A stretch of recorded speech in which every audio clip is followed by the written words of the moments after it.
My Catholic Faith. Lesson 16. The Devils, Temptation. It was the Archangel Michael who led the good angels. And there was a great battle in heaven. Michael and his angels battled with the dragon, and the dragon fought and his angels. And they did not prevail, neither was their place found any more in heaven. What happened to the angels who did not remain faithful to God? The angels who did not remain faithful to God were cast into hell, and these are called bad angels, or devils. Depart from me, accursed ones, into the everlasting fire which was prepared for the devil and his angels.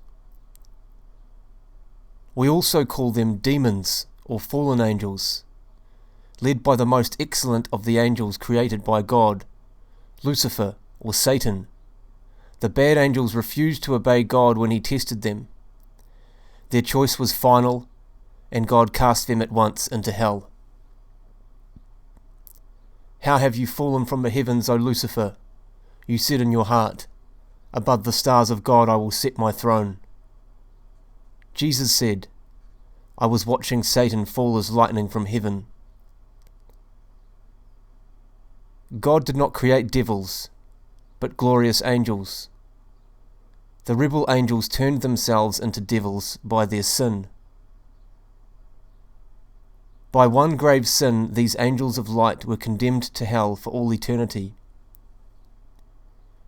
We should draw a lesson from this and determine never to sin. What is the chief way in which the bad angels try to harm us? The chief way in which the bad angels try to harm us is by tempting us to sin. The bad angels tempt man and try to draw him away from God. Often the devil appears as an angel of light, and we are tempted by evil which appears good. Under this guise, the devil is most dangerous. Be sober, be watchful, for your adversary the devil, as a roaring lion, goes about seeking someone to devour. Without God's permission, the devil can do us no harm. God sometimes permits the devil to tempt just men, to cleanse them from imperfections. Our Lord himself was tempted by the devil. God permitted Job to be harmed bodily by the devil. Saint Anthony, Saint Teresa, and many other saints suffered from the temptations of the evil one. But those temptations only drive the just to greater love of God. Is not man's life on earth a drudgery? Sometimes devils are permitted to enter the body of a man, exercising power over his faculties. This is called diabolic possession. At other times, devils torment one from without, and this state is called diabolic obsession. When God permits diabolic obsession or possession, it is to show in some way his glory, or to punish sin, convert sinners, or provide some means for the practice of virtue. In cases of diabolic possession or obsession, the aid of the Church should be sought.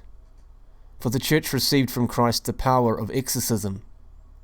This is the act of driving out or warding off evil spirits. It is only with the permission of his bishop that a priest is permitted to exorcise evil spirits. The Church forbids Catholics to have anything to do with spiritism. This is calling up the spirits of the dead. Some manifestations are spirit rapping, table lifting, slate writing, apparitions, communications through mediums in a state of trance. Most of the spiritist seances are fraudulent, but sometimes the devil manifests himself. God can permit the souls of the dead to return to earth, but there is no indication that he permits himself to obey mediums. The devil may sometimes impersonate the spirits of the dead. Satan is old and skillful in deceit, and can assume the appearance of an angel of light. Do all temptations come from the bad angels? Some temptations come from the bad angels, but other temptations come from ourselves and from the persons and things about us. This is what we mean when we say that temptations come to us from the flesh, the world, and the devil. The evil inclinations of our weak and corrupted nature tempt us to sin. The world, with its sinful wants and vanities, tempts us to sin. The devil goes about continually tempting us, making use of both our nature and the world for his evil purposes. In itself, temptation is not a sin. It becomes sinful only when we bring it upon ourselves by carelessness or overconfidence, and we play with, take pleasure, and or yield to it. The greatest saints have often been most strongly tempted. Our Lord even permitted himself to be tempted. Thus we see that temptation is not a sin because we are not responsible for it. God permits us to be tempted in order to try us, to let us win an eternal reward. Because you were acceptable to God, it was necessary that temptation should prove you. Temptations serve to keep us humble.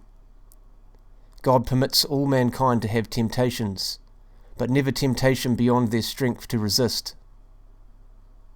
God is faithful and will not permit you to be tempted beyond your strength. The stronger the temptation, the greater the graces God gives for us for its conquest.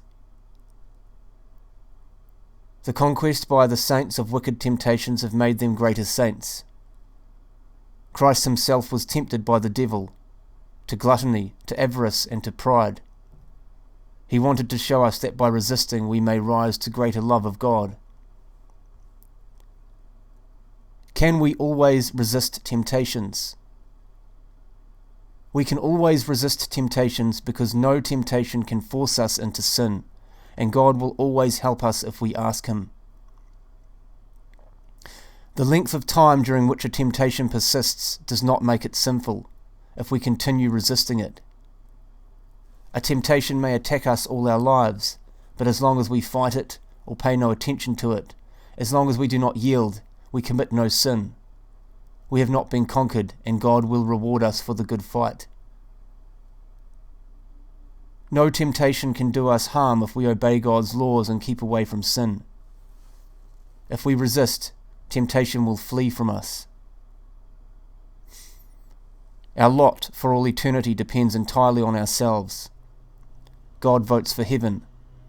The devil votes for hell. The deciding vote is ours. Shall we vote for heaven or hell? Resist the devil and he will flee from you. When assailed by temptation, one must at once resist. It is easier to conquer temptation at the beginning than later on, just as a fire is easier to put out at the outset. Since nothing can be done without divine grace, one must pray. One must imitate the apostles who had recourse to Jesus when a storm arose. Let him say at once, "Lord, make haste to help me." Some remedies against temptation are watchfulness and prayer. Watch and pray that you may not enter into temptation. Avoid idleness, keeping always occupied either by work or by wholesome recreation. If evil thoughts enter the mind, think of other things, in this way ignoring the temptation. Frequent confession and Holy Mass with communion. Devotion to the Blessed Virgin and the guardian angels.